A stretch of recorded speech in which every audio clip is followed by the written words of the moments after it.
Mosqueda. What's up, guys? Not much. Not too much, just hanging out, following the Cavs game on the internet. Are they good yet? No, That's a hot take for a different day, I guess. yeah, I've it's heard that already they're not. panic time. I, your boys up in Oregon rolled them, didn't they, Justice? That's what I heard. We also passed marijuana, so they're rolling a couple things in Oregon right now. That's perfect. Is that why your internet's working now? Dude, man, I didn't even. The thing was, I passed out. I woke up yesterday at like 3:30 in the morning because my sleep schedule was just out of whack. So I ended up passing out at like 5, 6 o'clock yesterday. And I wake up this morning, I'm like, oh, pause legalized in our state. Like, all sorts of things. I was like, just had to like run back through what all has changed in my state. Nothing like election time to get the Twitter juices flowing.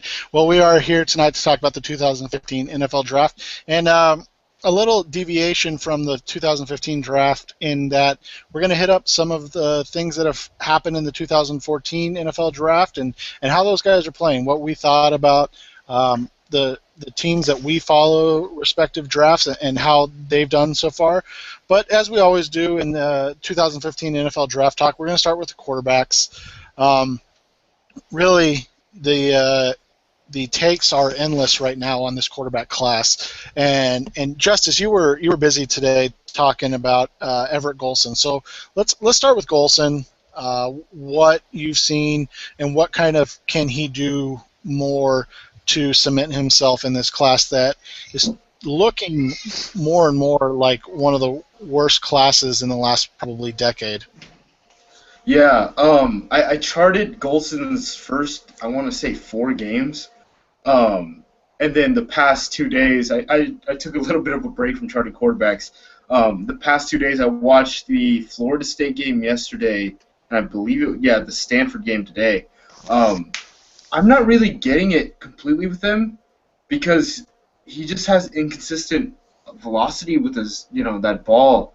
I don't know how much better he is than someone, say, like Aaron Murray. Another thing that he has an issue with is his feet. I mean, his feet can be really bad sometimes. Like, he'll just flush out of the pocket too early, and he'll just give up, leave plays on the field that he could have taken advantage of if, he had his feet correct and he didn't just bail so quickly. And then also he like double clutches because of he has that elongated motion, a little bit elongated motion. So his feet are ready to go, but his arm isn't. So then he'll either like stutter with his feet to get his arm right, and then he'll throw off balance, or he'll like double clutch with his arm while his feet are fine, and the ball will end up coming out late. Just that combo of his feet not being ready and that elongated passing motion, that's going to be an issue for like short passes, like these timing passes. Like it'll happen on slants every once in a while where he'll have his dude and he just can't get it there because either his feet or his arm just take too long. Justin, you've watched a little bit of Golson. What have you seen from him? Well, one of the things I thought the comparison there just now to Aaron Murray's interesting because you definitely would see variances in his velocity as well. And one of the things that makes me wonder is and I've wondered this for a while on Golson because he's a smaller guy, a little bit turnover prone, and are his hands big enough? I mean, we know that there's kind of a minimum size for hands that people look for in an NFL quarterback, and it's around 9¼ inches. Is really they don't really want to go below that. He strikes me as a guy who's probably going to have smaller hands than that. He's had some troubles with center exchange, and he's got a lot of turnovers. He's throwing interceptions. He's and maybe some of that's due to the timing or the feet being off.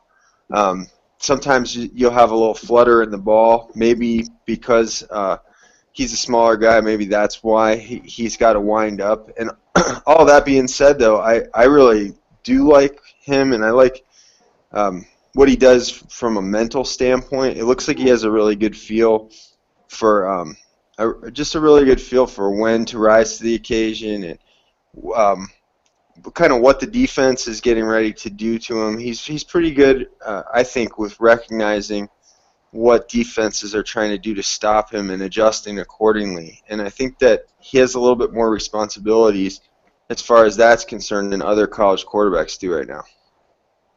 Yeah, and I agree with that. Golson mentally looks like he's there. The issues definitely aren't that he's making poor decisions with where to go with the ball.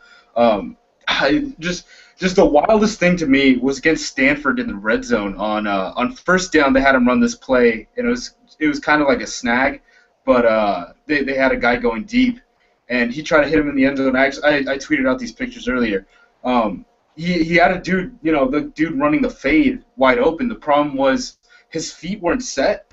So then by the time that he had to, he wanted to get it out, his feet weren't ready. So he tried to reshuffle his feet. By that time, the guy wasn't ready, had to bail out of the pocket, ended up throwing an incompletion. They literally ran, so that was on first down. On third down, again, in the red zone, I think it was at like the 5-yard line or something. He does the exact same thing, exact same play. Instead of throwing the ball out of bounds, he ends up just winging it to his receiver anyway, and it ends up being interception. Like, that's just brutal to me, seeing two plays, the same play being called twice in 3 plays, and he wasn't able to execute on either one of them when we could have had him easily just because of his feet. My question would be, okay, this guy's got, these characteristic flaws, but his attributes don't seem to be great. Like, you wouldn't really have him in that top tier of arm talent in the class, in my opinion at least. That the velocity comes and goes. So I guess the question would just be to me, like, this guy is already going to be 6 foot flat, ish or shorter, and he doesn't have a great arm. He has some mobility, but how much are you willing to invest in someone like this when his upside is only so marginal because of his arm strength? Yeah, and it becomes more of a question of with how bad this class is, can he ascend to a level where somebody takes a flyer on him, thinking that he's got some tools? And we're talking about this and spending some time on a guy that, for all intents and purposes, he probably won't come out in the end. But I think with how bad this class is looking on paper, you kind of have to look at all these guys and wonder what their thought process is on what they're going to do. A guy that you've kind of championed as the best of bad senior class, Justin. Bo Wallace, what has he shown you as he's gotten kind of into the meat of that SEC schedule, and what are your thoughts on him? Yeah, it's funny, championed, it feels funny to say for him, but it's true because I've said that I think he's the best senior quarterback. And that being said, it's more like a 4th-round pick. So it's like the very liberal use of the word champion, but that's kind of the best of a bad lot. But we've talked about Bo a couple times, and I've compared him to Kirk Cousins, and I think that's kind of where I am with him, and that's why I see him in that range. This weekend, we got good Bo Wallace as compared to the bad Bo that showed up in the loss to LSU. But the thing was, Bo Wallace is going to try and make a play, regardless of situation, regardless of how much time's left. He's just going to fight for that extra yard or try and squeeze that throw in. And early in the game last weekend, he scrambled, he ran, and he stretched the ball out at the end of the run for a first down. And it kind of popped out after it hit the ground, and I thought, geez, this guy's going to, reach for a first down, hold the ball out there like that early in the game, and that's risky. But that's Bo Wallace. He does that later in the game. He's lying on a defender. He reaches backwards behind him as if he's trying to break the plane of the goal line, right? But it's just a first down. And while he's lying on top of the defender, another defender knocks the ball out, and it's a turnover. That's what you get with Bo Wallace. He's such a wild card. He's like, if you guys have ever seen Always Sunny in Philadelphia, and they said Charlie's the wild card. Bo Wallace is the wild card. He's the wild card quarterback, and And you just don't know when he's going to do something crazy and turn the ball over. But at the same time, that's what makes him exciting to watch. So I don't think he's ever going to be a starting quarterback in the NFL. But of all the seniors out there, if you needed a guy who your starter gets hurt and you need to plug him in for 3 games and pray that you can win 1 or 2 of those, he's that kind of guy to me. So, I mean, that's faint praise, but that's kind of what we're dealing with this year. On the flip side, Justis, you've kind of picked up the banner of Brandon Bridge. Justin and I talked about him a little bit last week. I called him a lesser Logan Thomas at this time, just as a prospect for where he is developmentally. What do you see in him that warrants? You've talked about him again, same type of thing as a day 3 guy, but he is your top senior quarterback in parentheses, I guess you would say, right? Yeah, I think so. Just because, the more petty that I watch, the more I drop him. I do like Bo though. Like I think Bo is in that conversation for number 2 behind Bridge. Just Bridge's tools are so good, and I just don't know how much that USA offense holds him back. I mean, we've talked about this before. I think that Tony Pauline had it wrote it out that his team has already dropped. His receivers have already dropped 40 of his passes. And I think Ben Albright and I were talking about this on Twitter with Davis Maddock when he was talking about this, about his completion percentage being so low, that if you adjust for the drops, then I think it would have been like 78% completion percentage or something, which is insane. I need to chart more of his stuff, just to calibrate all that correctly. But I'm really excited about what he potentially could do. But he's an absolute project, and he's a guy that probably won't see the field. Another guy that was good last year was Dustin Vaughn, who's now with the Cowboys. He's a third-string quarterback with the Cowboys. And he was sort of in that same situation. His receivers dropped a bunch of passes at West Texas A&M, but he obviously had the tools to, get it done on the ground and get it done with his arm. But I definitely lean a guy like Bridge over someone like Petty, who has a back injury, is going to be over 23 and a half at the time of the draft. And, that's 30 in quarterback age. Yeah, essentially. And, has issues with that deep ball. I think Brandon Bridge, it's almost cliche to say that, a guy can throw, every ball, but he really can.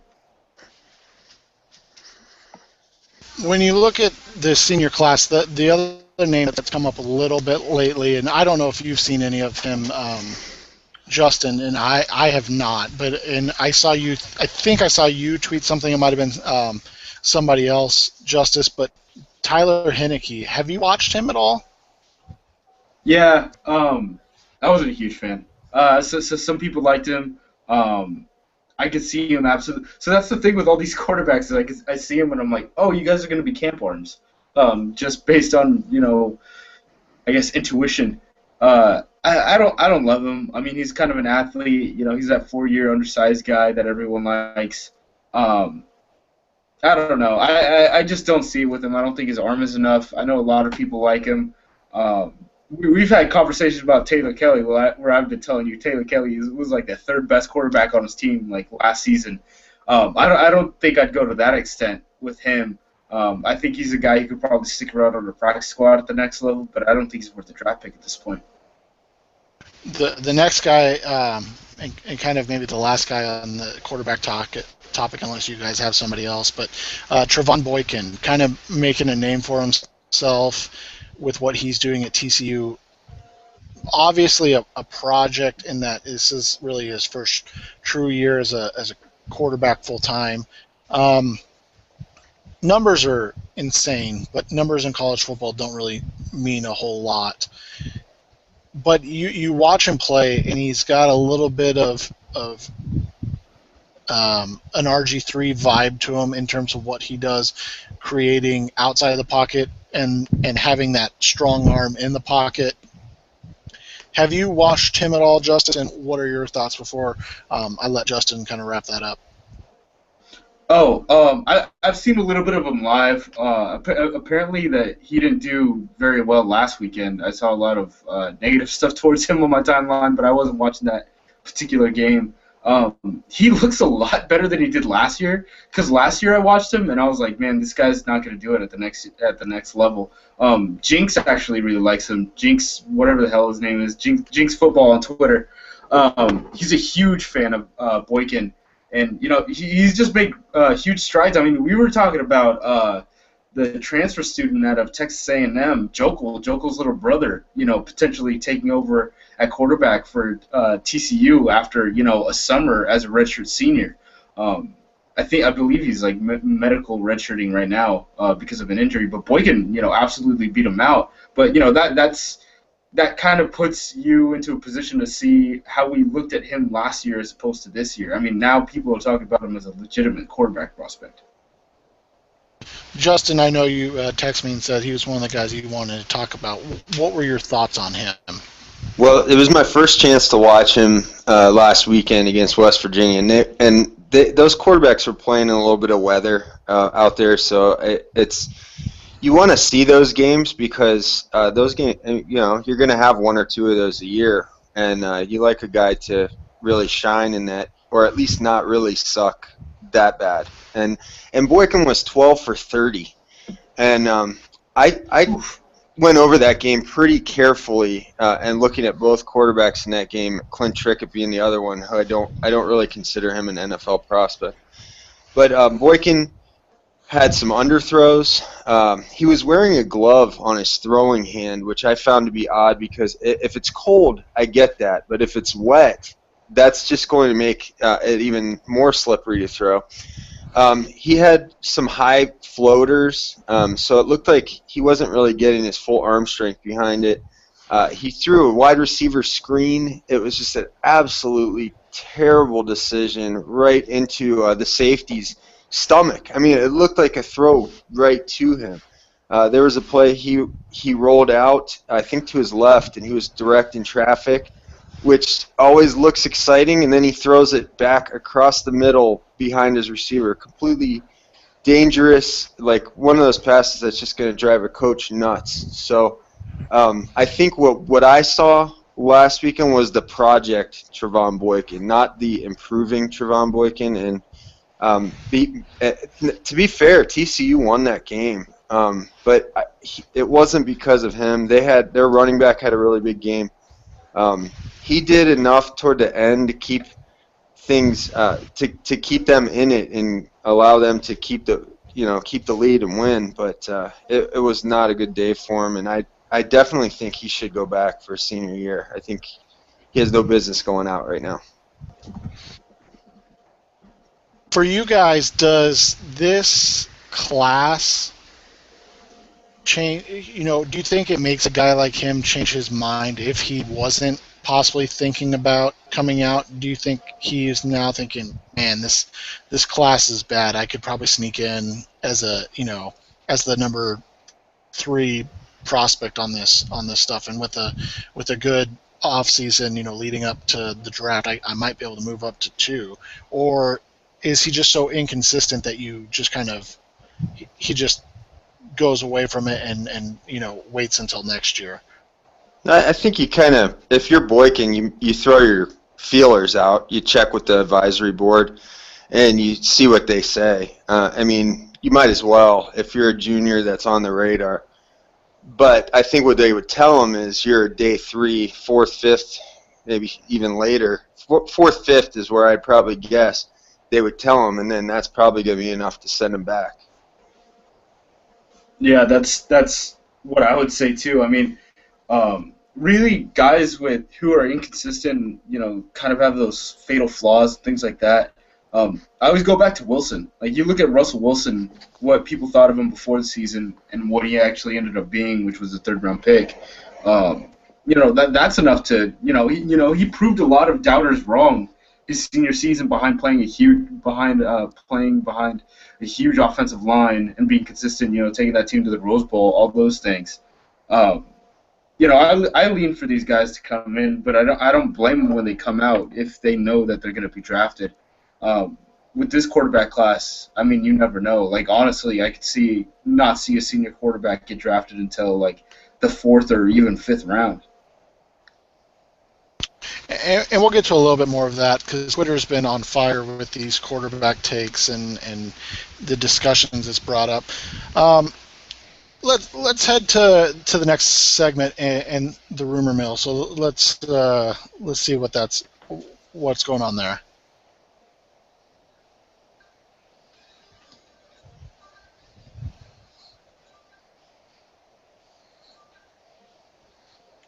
That is the rumor mill, and what are we hearing right now, guys? Justis, we'll start with you. What are some of the rumors that you've heard this last weekend? Man, the one thing that I just keep hearing over and over again is it sounds like there's going to be like this mass exodus coming out of Florida State. It sounds like all these kids are declaring, everyone that we thought of highly, coming into the season, the Eddie Goldmans, the P.J. Williams, the Jameis Winstons, all those guys. It sounds like almost like everyone except for Mario Edwards is like completely set on coming out, and the only reason Mario Edwards is staying in is because he put on all that bad weight and he's been having a really bad year so far. Justin, for you, have you heard any good rumors? Yeah, I think the first one I wanted to talk about was it came from Tony Pauline, who's a great source of rumors every week, and he talked about how the Senior Bowl, at least he has a feeling that the Senior Bowl has 4 of their quarterback slots nailed down, and that's out of 6. They're supposedly holding 2 spots in case Hundley and or Mariota will take one of those spots. But the 4 seniors that he named were kind of surprising. He named Garrett Grayson, Sean Mannion, Shane Carden, and Brian Bennett. Now, I like Grayson as a kind of 5th-round guy. I think he's like at least on par with Bryce Petty, if not a little bit better, because, of course, he doesn't have the same injury issue. But we've talked about Mannion before having a kind of down year. Carden was kind of a hot name, but it's somebody I've never really cared for. I don't think he has an NFL arm. And then Brian Bennett was the real puzzler to me because he seems like a Shrine Game guy that would have to work his way into that game. So I found those 4 names to be interesting. No Bo Wallace, no Nick Marshall, no Brandon Bridge, who plays his home games. Yeah, that whole situation, I saw that and I was like, no, please don't. Like, I saw those guys and I'm like, man, there's better quarterbacks in this bad quarterback class than the guys that you just listed. I mean, even, like you said, Nick Marshall, Bo Wallace, Brandon Bridge, even a guy like Blake Sims, those are 4 SEC players. They played relatively close to Mobile, Alabama. I mean, or 3 SEC players, and Brandon Bridge plays in Mobile, Alabama. Like, that just seems insane to pass over all of those guys for someone like Bennett and like Carden, who I really don't think are going to make it at the next level. And Justis, you and I were tweeting out our senior quarterbacks that we liked the other day, and it was funny because we're talking about this, and Jeff Risden chimed in and he said this is going to be like I think he was talking about 2009, and I forget what the quarterback's name was, Nate Brown maybe. Yeah, it was Nate. Right, and he was talking about how the receivers at practice kept getting out of line or having to tie their shoes so that they wouldn't have to catch passes from Nate Brown because he's so inaccurate. And Jeff was saying this could be one of those years where, Brian Bennett's throwing, I better tie my shoes. Yeah, Bennett did not have a good game against. I've only seen a couple games of what he's done this season, but I saw some of the stuff he did last season when they were going on that playoff run. I was able to catch some stuff before then, and he also played at the University of Oregon, and I made a cut up on my YouTube channel of all his throws that he had at the University of Oregon. He hasn't really improved that much since high school. Against Tulane, he looked really bad. I think some people said that's like the worst video on Draft Breakdown that they've ever seen of a prospect, which I find pretty brutal to say. And then I think they have another one up on Draft Breakdown that I watched yesterday when he was against Stephen F. Austin, and he was injured literally the entire first half. All he did was punt. He threw no passes in the first half. Yeah, so, man, I'm just really not seeing it with him. And he's a former Duck, too. Like, I should be writing for that guy. And no, Him and Efo. For some reason, I'm against him and Efo. Justin, going back to what Justice talked about in the exodus at Florida State, is that a combination of Jameis Winston leaving so everybody's ducking out, or is it just striking while the iron's hot and kind of getting out while the getting's good? I think it's a combination of both, and it all adds up to getting out while the getting's good. And what a couple of names that popped up: P.J. Williams, Ronald Darby, they're two cornerbacks who absolutely got torched last Thursday night by Devontae Parker and Louisville. I mean, those two guys looked awful, but I don't think that's going to stop them from getting out of town. And I think they both struggled at toward the end of the Notre Dame game as well. So blowing the coverage on that final touchdown that ended up, of course, famously being called a penalty on Notre Dame. They got lucky. Notre Dame did interfere, but those guys got bailed out, and they're going to declare. I'm almost 100% sure that they will, but I don't know. I'm going to have to watch them more closely. Are you surprised by any of the names, Justice? No, not really, because I think when you're at a program like that, I think you're thinking of going out. It's not like Cal last year, where Cal was having a bunch of these undrafted guys, perform this exodus and leave. And Cal's actually like halfway good this year, which is really weird. Mostly because Goff is like an actual quarterback now. I don't know if you guys want to talk about that, but I mean, Goff is good. Like, Goff is better than Hackenberg at this point. Yeah, Hackenberg's not grown how everybody assumed he would. Yeah. But that's a 2016. Yeah, we'll have this conversation in like a year or two. Yeah, exactly.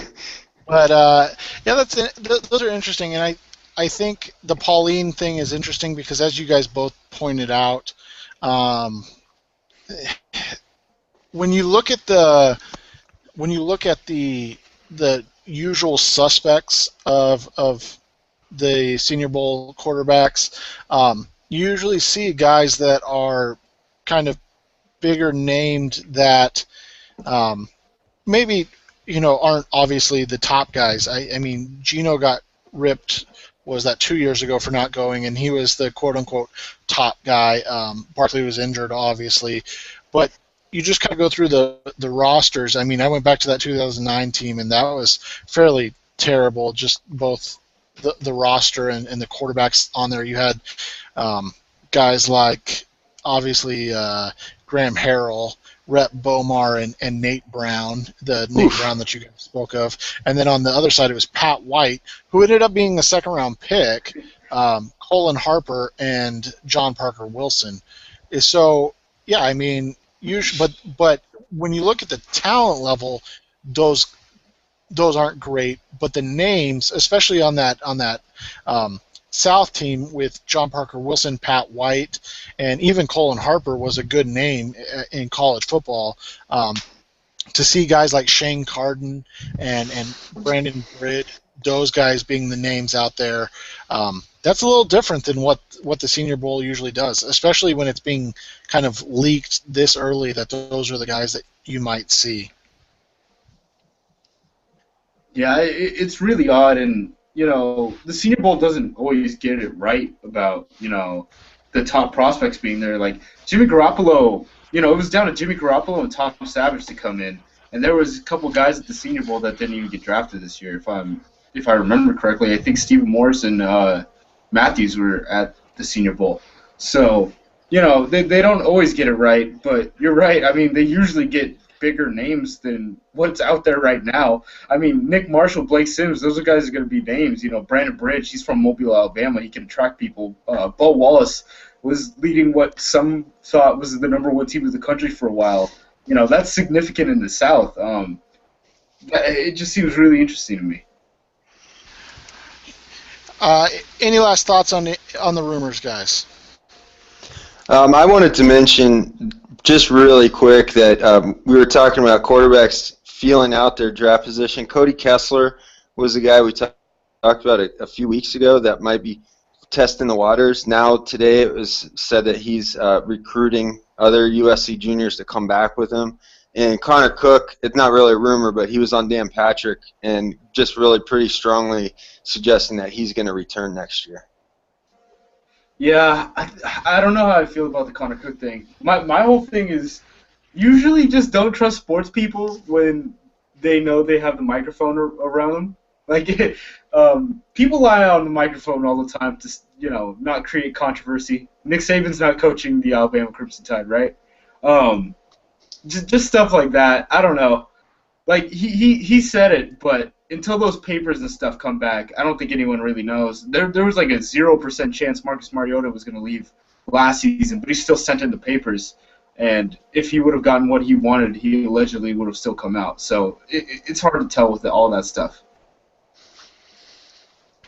That, and again, we talked about it earlier with the lack of talent at the quarterback position. A guy like Connor Cook could probably be a guy that gets into the back end of round one, upper part of round two. Kessler, I'm not sure about because we talked about this, Justin, but he's kind of smallish.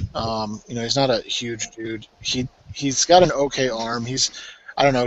It doesn't make sense to me that he would do it, but there's been worse decisions we've seen made, so it wouldn't shock me. But yeah, it does make sense that he would kind of lead those guys to want to come back. Of course, you're talking about guys that are likely to come out in Nelson Aguilar and the running back whose name's escaping me right now. So Buck Allen.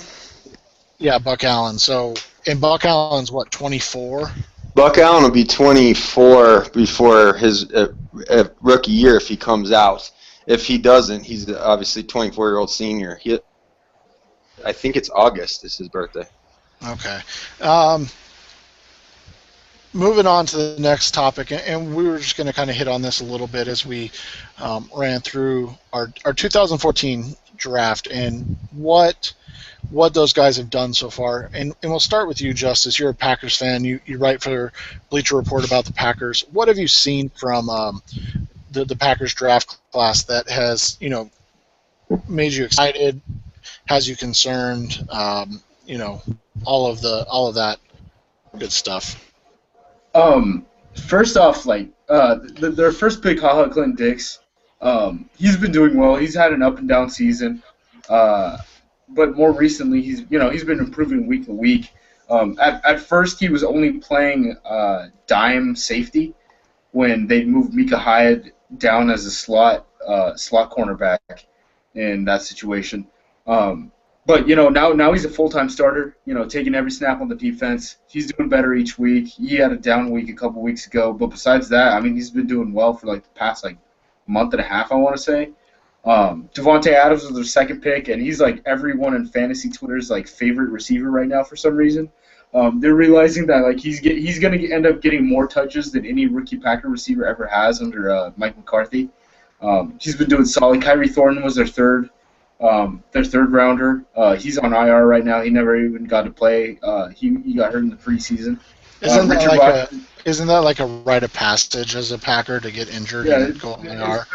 Yeah, it's the same thing with Jared Abadaris. Jared Abadaris messed himself up with their fifth-round pick.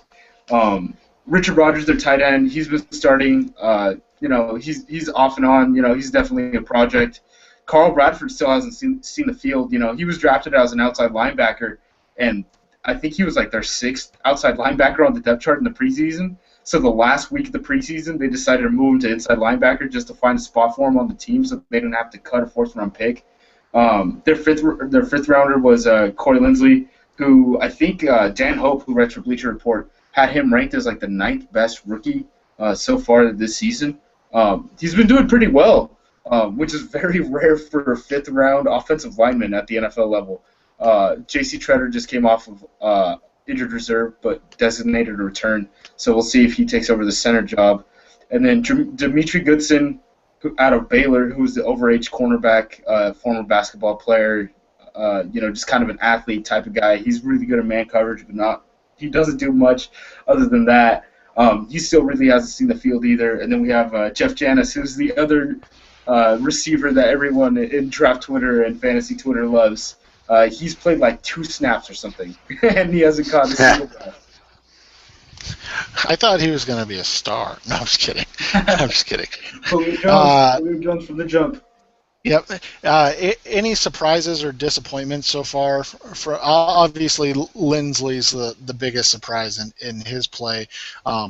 Is Carl Bradford not even getting a sniff kind of a disappointment, or is that expected from a fourth-round pick making a position change? No, I think that's disappointing, especially considering Green Bay's gone through some trouble. I mean, Brad Jones, who's the starting inside linebacker, has gotten hurt. A.J. Hawk hasn't been doing very well. They brought in, they have Sam Barrington as one of the guys that they're rotating in on defense, and Jamari Lattimore too. So they really have like this four-man rotation at inside linebacker, and Carl Bradford still isn't getting any sort of play at all. And he's the type of guy that you'd think you'd at least keep active, so you keep him on like special teams or something, because he seems like that type of guy. That's almost that, like, he's gritty, all sorts of stuff type dude.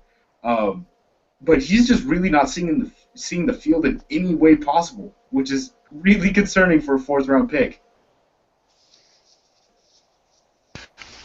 Justin, you guys in Cleveland made probably the biggest splash with the Johnny Manziel pick, and you talked about it a little bit last week, but they've been able to keep him on the bench. Brian Hoyer hasn't set the world on fire, but he also hasn't screwed anything up yet. So outside of that, Justin Gilbert, Joel Bitonio, Christian Kirksey, Terrence West, and Pierre Desir. How the Browns only picked, what is that, 5 players, or is that 6 players in 4 rounds is beyond me, but they did that, and they're getting contributions from almost everybody. How have they looked so far? Gilbert started very slow. He was the 8th overall pick, and the reason they had so few picks is because they did a lot of maneuvering back and forth. Of course, they picked up Buffalo's first-round pick next year in the Sammy Watkins deal. They get Gilbert. He kind of starts slow, but as Mike Pettin's completely stripped him down to about 2 snaps one week, and then has built him back up, and he's actually starting to really take to the coaching. That was something Pettin said was a problem, that he needed to just trust what he was being coached to do. Now that he's doing that, he's playing better. Their whole secondary has. Part of it's a function of playing some young quarterbacks. So we'll see how things go tomorrow night when they face Andy Dalton in primetime. But I think Gilbert's improving. Manziel, like we talked about, he's been on the bench, and I think they would prefer to keep it that way as long as possible. I think he's going to be the opening day starter in 2015. The only thing that's going to get him on the field right now is if they get knocked out of contention or if Hoyer gets hurt. As far as Bitonio, he's been outstanding. Great second-round pick. He could have been a first-round pick. Nobody would be complaining. Kirksey's another guy like Gilbert. Kind of hit a rookie wall, and Pettin's kind of scaled him back, split more time with Craig Robertson at that inside spot, and now you're seeing Kirksey starting to improve. Desir hasn't seen the field. He was injured at the beginning of the year.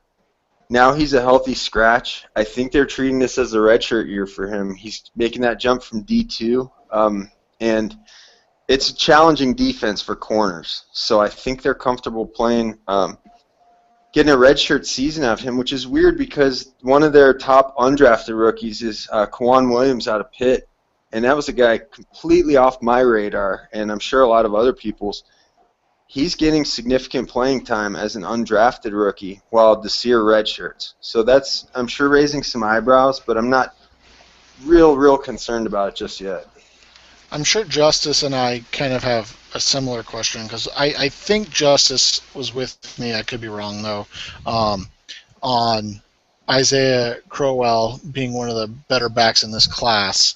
And you ended up with Terrence West in the 3rd round, and then picked up Isaiah Crowell on the designated the undrafted free agent list. It looked like at the beginning it was going to be West, and then it kind of looked like Crowell, and then it looked like, well, we had no idea, and now it looks like it's West again. Is Crowell not going to get a shot? And do you think, and I'm pretty sure I know the answer to this, but do you think he's the most talented back on the roster, and why is he not getting more of a shot? I think Crowell. I had Crowell in my top 50 of this past draft class, and I had West in my top 70. So I think Crowell is the most talented back in the class. But what they have going on in Cleveland is a little bit of a Shanahan doghouse kind of deal with the running backs. And it seems they really trust Ben Tate the most, but he's really struggled, and I think he's still hurt.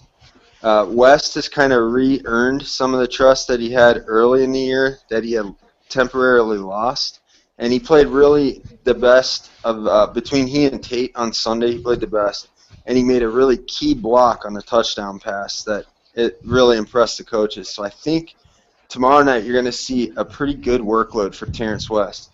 Now Crowell, he had some ball security issues in the game against Pittsburgh and dropped a couple of pitches. And Patton's kind of hinted that was the issue with him. So I do expect he's going to start taking more and more playing time back. But it was weird because 2 weeks ago he got 3 snaps. This past weekend he got 0. And I think some of that might be because the week before he had 3 snaps, he said something to the effect of it's hard to get into a rhythm when you got 3 backs running out there. So it almost is like the coaches said, oh, yeah, really? Well, okay, have a seat while we try and get these other 2 guys in a rhythm. I don't know if that's exactly what happened, but I just find it to be a funny coincidence. Last thing for Justis, and I forgot to ask this while we were talking to you. You kind of mentioned this on Twitter about 30 minutes ago, too. Devontae Adams is the number 2 in waiting behind Jordy Nelson.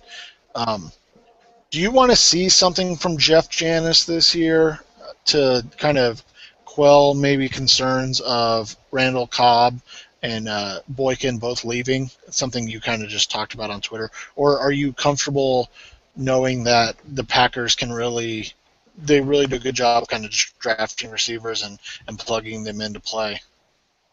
They do a good job of drafting these receivers, but yeah, I mean, you'd like to see something because, you know, even though Cobb's usually a wide receiver and, you know, Adams has already taken the responsibility as being, you know, the Z, you don't want that vacancy, that absolute vacancy if Randall Cobb leaves. I mean, the drop down from Randall Cobb is significant.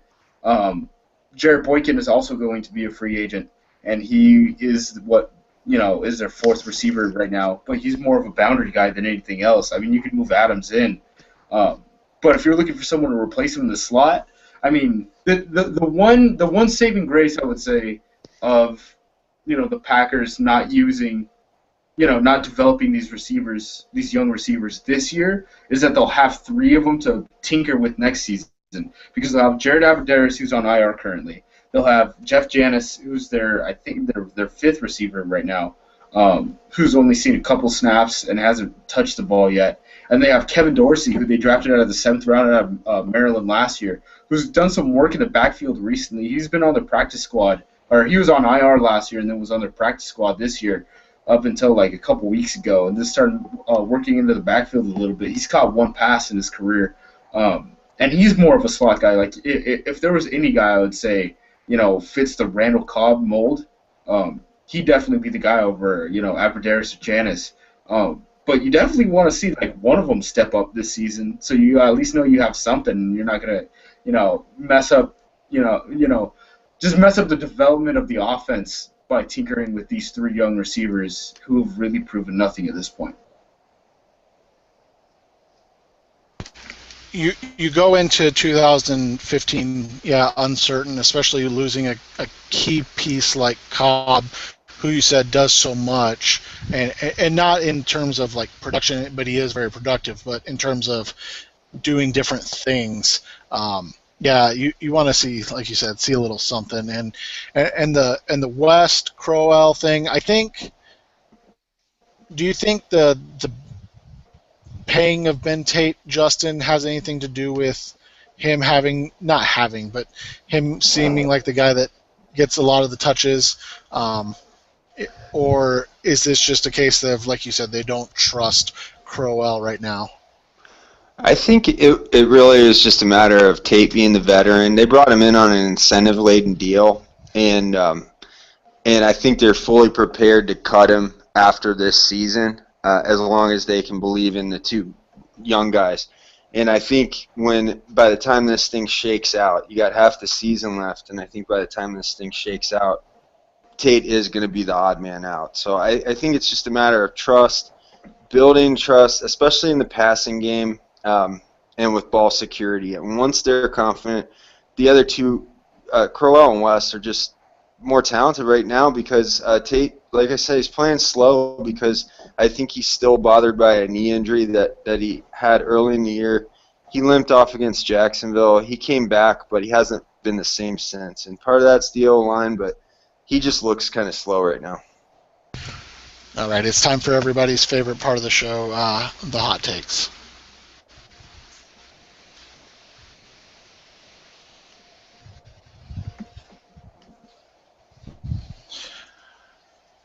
Justis, you can lead us off tonight since you missed last week. Hot takes. What did you see this weekend? Oh man, there's a lot. There's a lot going on with these quarterbacks. I've seen people say, what's his name, Perriman out of the University of Miami, who I really liked this year. And he suplexed that dude out of Georgia Tech earlier in the season. That a lot of young draft Twitter doesn't like him at all. I've seen people say that he's going to be undrafted, which I cannot co-sign at all. I mean, I really like him, and as a fan of a professional team that doesn't usually like to take inside linebackers, I'm a huge fan of taking him early. Justin, did you see that? What are your thoughts on that?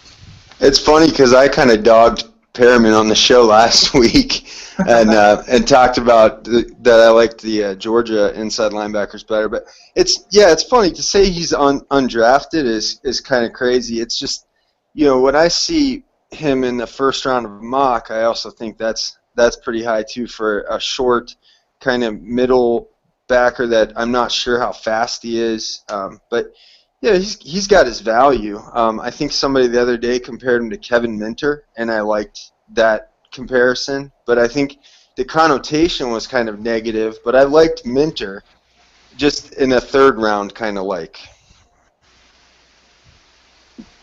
Fair enough. Like I said, I haven't seen too much of him this year, but I really like what he did last year. I mean, what do you think the reason for his drop off is? Because I think even young draft Twitter has, the people that don't like him at least acknowledge that they liked him coming in, and that there's just something different this year. I think people are just starting to kind of sour on short, maybe small middle backers, and maybe it's kind of blowback from a guy like Arthur Brown, who people liked ridiculously high a couple of years ago and who's been a healthy scratch all season. Maybe people are really feeling the burn from that take that year and maybe trying to back off on some of these linebackers. But I think there's a lot of overcorrection that goes on, and things will shake out as we get closer. We find out who's going into the draft, how well these guys work out. If Perriman goes and he runs a 4.5, 4.6, I don't think he's going to be that fast. But say he does, then he's going to be back in everyone's good graces because they'll say, oh, he's fast. He can probably cover. One of the things with Perriman that I've been concerned about, and it kind of goes into that question about size and smaller, shorter inside linebackers, is you do tend to get burned, and you want to see them play in either as a 4-3 kind of weak side backer, a la Levante David, or you want to see them not hidden, but kind of used in a 3-4 where they're free to run a little bit more, kind of that weak off inside linebacker in the 3-4 kind of Darrell Washington-esque, where they get some free runs and they're able to use their athleticism, as opposed to a guy that can stack and shed in the hole. And you guys bring up Minter, and that's something that I've talked about a lot on the Cardinals podcast, that we haven't seen him play a ton. So you wonder if it's a concern with his inability to do those things where he's chasing down plays and making athletic plays, as opposed to guys that just kind of are used to running free in their college defenses. I don't know. I'm just trying to think of people of why Minter hasn't really gotten on the field, even though especially this year the Cardinals needed another inside linebacker. Justin, you're up. What's some of yours that you've got from this week? Well, one of the we saw a lot of receiver talk this week, and two good takes, two blazing hot takes that I saw. One was about Jalen Strong watching the USC game. The take was that you might think that his ball skills are great because of the Hail Mary catch, but then the rest of the game his ball skills were pretty bad. I don't agree with that at all, and I don't really like the phrase ball skills for a receiver because that's such a broad term. You're talking about a kind of a jargony term there that I think applies more to a defensive back, maybe going up and breaking up a pass, than a receiver. Receiver, you can get a lot more specific. Does he track the ball? Does he catch the ball away from his body? Can he use his body to create separation with the defensive back, even if the coverage is tight? Those are all things I think Strong does well, and that I think he demonstrated in that game. So it was real curious take to me to see that, and I think it's just nothing is gray anymore. Everything's black and white. So he couldn't just have made a couple of mistakes or maybe one play was broken up by the corner. It had to be that he's bad or his ball skills were bad. And I just think that's the kind of stuff that really earns the hot take moniker. The other one that I saw kind of similar vein was Devontae Parker. He wasn't an elite athlete. That drew a lot of backlash from Louisville fans. Devontae Parker was on Bruce Feldman's freak list. He's supposedly got a 37-inch vertical, runs a sub 4.4, benches 17 reps at 225, and he weighs about 209. If you do that math and he runs a pretty good, say he runs a pretty, like 4.1, I think, 4.1, 4.2 is his short shuttle time, that's going to turn out to be a pretty good spark rating. Then it gets into what do you mean by elite? And that is a term that I think will drive everyone crazy eventually because it's so subjective. Well, I might think that's elite. Some Justis, you might not think it's elite, but you might think it's damn good.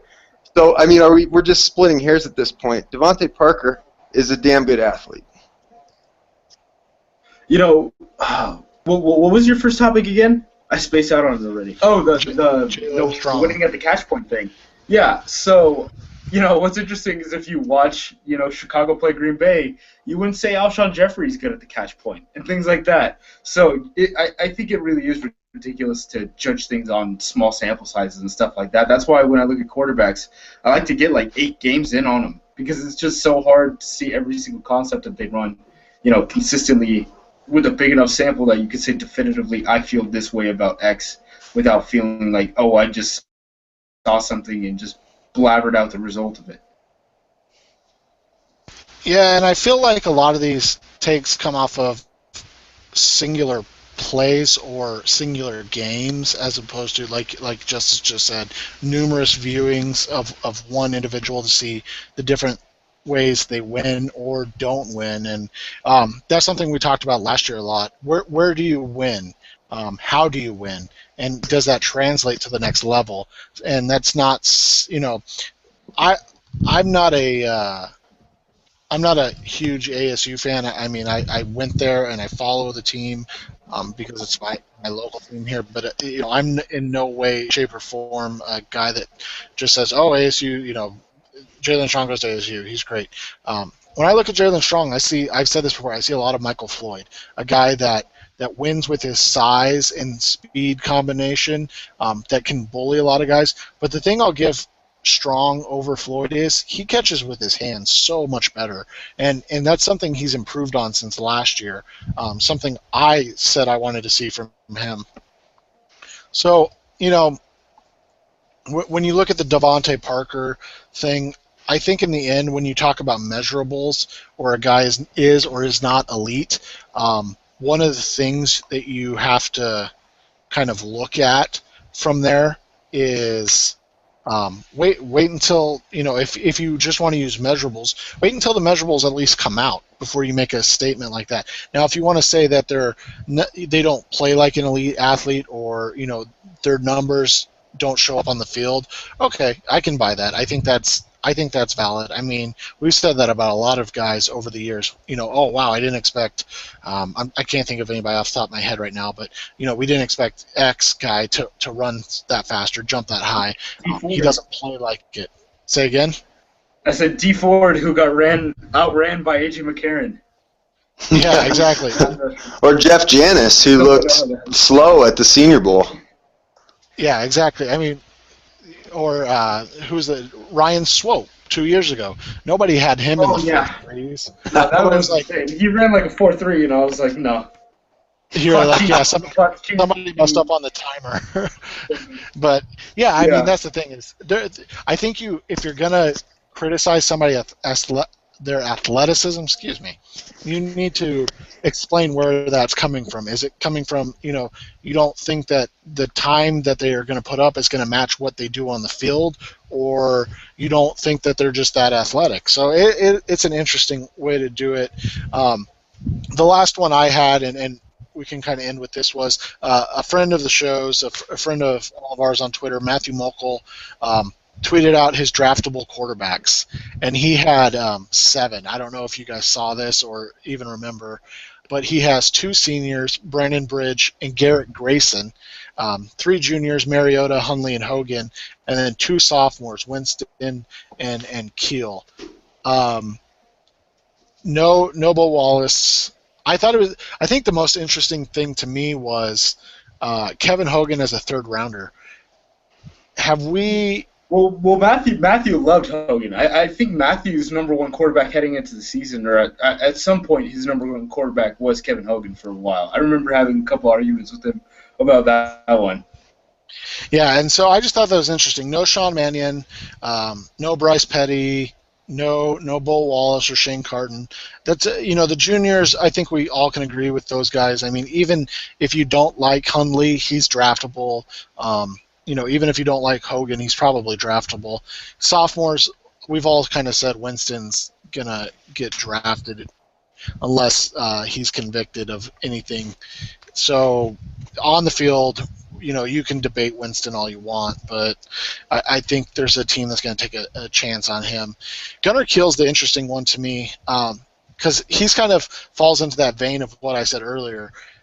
With this class, with his measurables, with his arm ability, he's a guy that, as Justin and Justis have both said tonight, you can throw your hat into the ring and kind of see what comes back. And if you're going to be a day 2 guy before the process, then could the process really hurt going through and getting yourself into position to possibly be a day 1 guy? I don't know.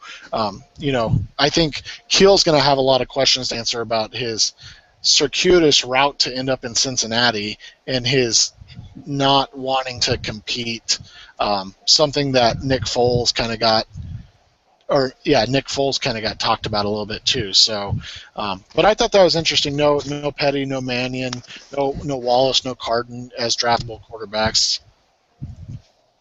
Yeah, I'm almost with him, which is the crazy thing.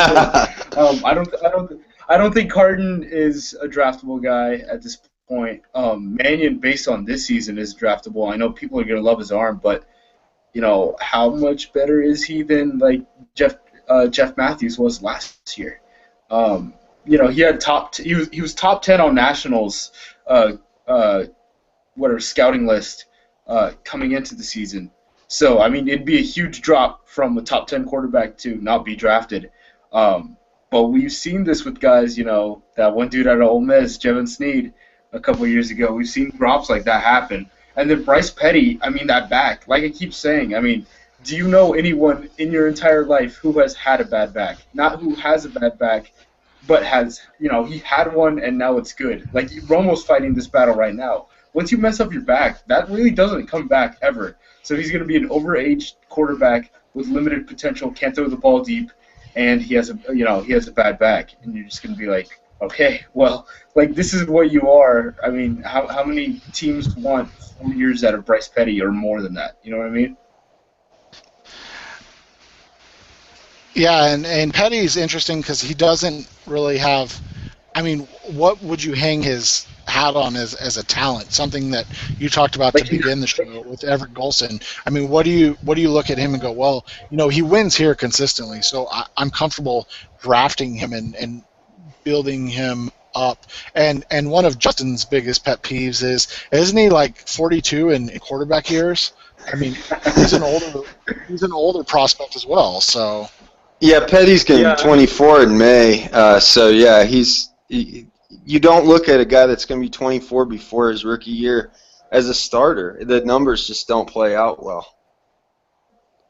Yeah. All right, guys. I think what you'd say about Petty is that, like, he's thick and he can move, but that doesn't really do much for me as a quarterback. I mean, you're like, okay, he has the body of Jake Locker. Cool. Well, in the body of the body and the ability to stay healthy, because Locker's never been able to stay healthy in the pros either. So I don't know if that's a good thing anymore. Well, guys, I appreciate you hanging out with me for the last hour and talking about this. As we head out of here, what games are you going to be watching this weekend, Justin? Well, I'm going to start out with probably Baylor, Oklahoma on the early side. Speaking of Petty, we'll see how he can do in a Big 12 matchup. And then in that afternoon game, you got a huge game between Notre Dame and Arizona State. And then Saturday night, I probably go out because I need multiple TVs so I can enjoy OSU, Michigan State, and Bama, LSU. Justis, for you, who are you watching this week? Yeah, I want to see that Notre Dame Arizona State game because Bruce Feldman really pounds this body blow theory thing, and his whole thing is like, Notre Dame's been through like the gauntlet already. This is the time where like a team like Arizona State could absolutely beat them down. So we'll see how much the whole body blow theory comes to fruition there. Oregon plays Utah, and they just beat Stanford last week. So and they only need one more win to lock up the Pac-12 North. So they're due for a loss. So I can't wait to watch the Utah Utes beat Oregon at night on ESPN. And that's going to be really fun to watch. I'll say this about Utah, and if you get a chance this week a little more, Justin, watch Nate Dorchard. I kind of said he reminds me a little bit. He reminds me a little bit of Chandler Jones, the way he plays. And I know you thought that was pretty high praise, Justin. So, but he does a little more laterally than I think you saw initially against ASU. He made a couple plays on inside dives coming down from his defensive end position, lined up almost as a wide 9 technique, and met the running back in the hole, only a yard or two down the field to make plays. So he does move pretty well laterally. And he made Russell, I can't remember the kid's first name, the left tackle from ASU. He made him look fairly silly a couple times as well. So he's a fun one to watch. He's a guy I'm watching for the Cardinals as a possible kind of Nick Perry-ish type addition to the pass rush late in the first round because the Cardinals are going to pick late in the first round.